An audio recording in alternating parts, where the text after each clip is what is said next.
So I was scrolling through my feed, checking random articles when something interesting caught my attention. It was a Fox News article, and it talked about how to get birth rates up. Shrugging in response to the title, I looked into the article, and it talked about how to get birth rates up and how the birth rate is declining, all that jazz. However, there was one thing that caught my attention, and that was when they talked about walkable neighborhoods. According to the article, the world is running out of children, but there's a path forward by Seth D. Kaplan, I think that's his name. He states this, quote unquote, "This means affordable housing geared towards their needs, highly walkable streets, high quality schools that kids can easily commute to on their own," end quote. And this is something I've never seen the urbanism community ever talk about in a serious capacity from what I've seen. Now I know that Fox News heavily skews over to the right and not everything is non-biased, much like NBC, CNN, and ABC who predominantly swing to the left. It's an interesting idea that urbanism complements birth rates as well as weirdly conservative ideals. Now while I'm sort of right-wing on some issues and left-wing on others, I want to take a sort of interesting deep dive into how car-centric infrastructure contributes to the male loneliness epidemic. So for starters, I know that the male loneliness epidemic is a very controversial subject because it's seen as quote-unquote misogynistic or quote-unquote too problematic because it centers around men's feelings. And honestly, I don't think that is problematic to hear men out and get an understanding of what they're going through. Hell, even right-wing men deserve to have a voice, and the insane thing to me is that fact that this is an even controversial thing to say. I believe every person should have their grievances aired out and talk with people to get through a problem without being shamed about it. I see a lot of this high horse mentality on the left, and that basically saying that I am morally better than you because I voted for this candidate and I have some stupid ass college degree of some sort, and this is what's fucking killing the progressive movement. I'm sorry to say this, but this is what's fucking killing your movement, is this stupid ass high horse mentality. Get off it. Anyways, we know better than anyone else, and you're just an insert string of random fucking phobic words here if you don't agree with us, which honestly doesn't get you anywhere in my opinion. Now, the reason why I am saying all this is to sort of set the stage on how car-centric infrastructure has essentially fucking radicalized us all. You wanna know why MAGA, why there's so many people fucking looting and all these other things? It's because car-centric infrastructure has isolated us and has created social decay in the process. This is why you have people like Andrew Tate rising and all these other people coming in. It's because people were isolated. COVID just amplified the isolation that we already felt. So this is more or less just... Now, it's a big claim to say that this is necessarily the case, and I haven't really given any actual solid evidence for this claim yet. So, let's compare some loneliness data from Europe and America, shall we? According to an article from the ASU News website, this article from 2024 written by Kimberly D. Arden titled ASU Study Shows Middle-Aged Americans Are Lonelier Than European Peers. In the article, it states the following, quote, "Loneliness is not just an emotion, it can seriously impair physical health, and its negative effects have been likened to smoking up to 15 cigarettes a day. But new research shows that not only are middle-aged Americans lonelier than their same-age peers in Europe and Israel, levels of loneliness are also increasing across generations in both the US and Europe."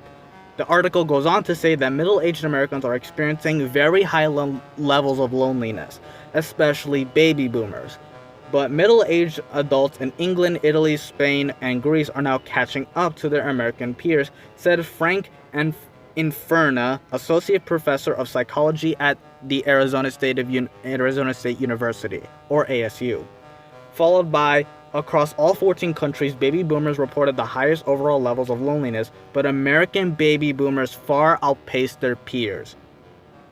Americans in this cohort reported much, much higher levels of loneliness than same-aged adults in other countries.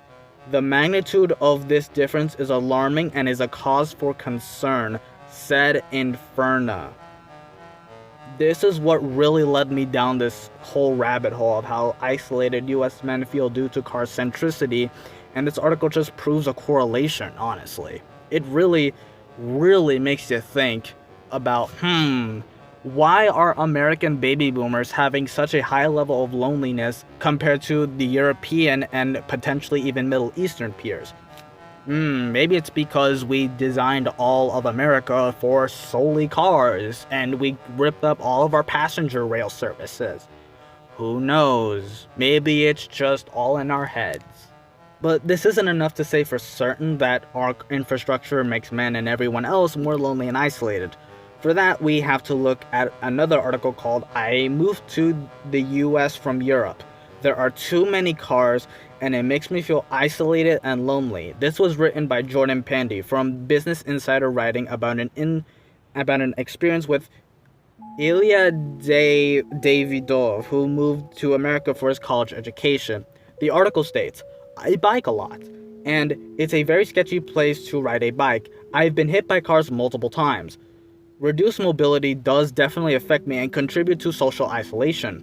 People on campus most likely keep to themselves. There aren't that many places to congregate." End quote.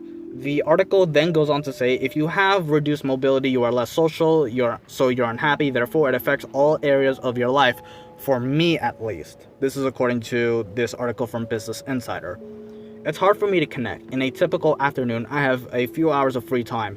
During that time, in previous places I used to live, I would meet up with friends and walk to a coffee shop and then just walk around, or we would go for a casual stroll in the park and just discuss things. Or we would go to explore a new cafe in town or maybe a new bar. This was in Zurich, in Moscow, and in England." And this is a first or second-hand account of a person from Europe venturing to the States and realizing we value cars more than mobility than the actual fucking person. There are a ton of other articles I'll link down below that talk about how our infrastructure makes us lonely. To be quite frank here, I never actually plan on making a video discussing the topic at all, but honestly this is something that needs to be brought up to the national stage in my opinion. Loneliness, at the end of the day, isn't natural for humans. We are inherently social creatures, and building a society that is designed more for cars than people has deeply impacted American culture to such an extent we are now seeing the full ramifications now in 2025. This isolation that car-centric culture has constructed for us has led to the decline of male socialization and overall has worsened not just the lives of just men, but everyone else.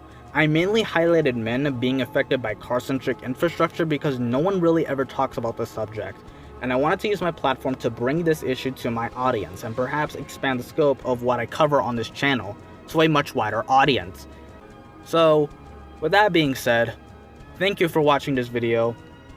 I hope you have a good day,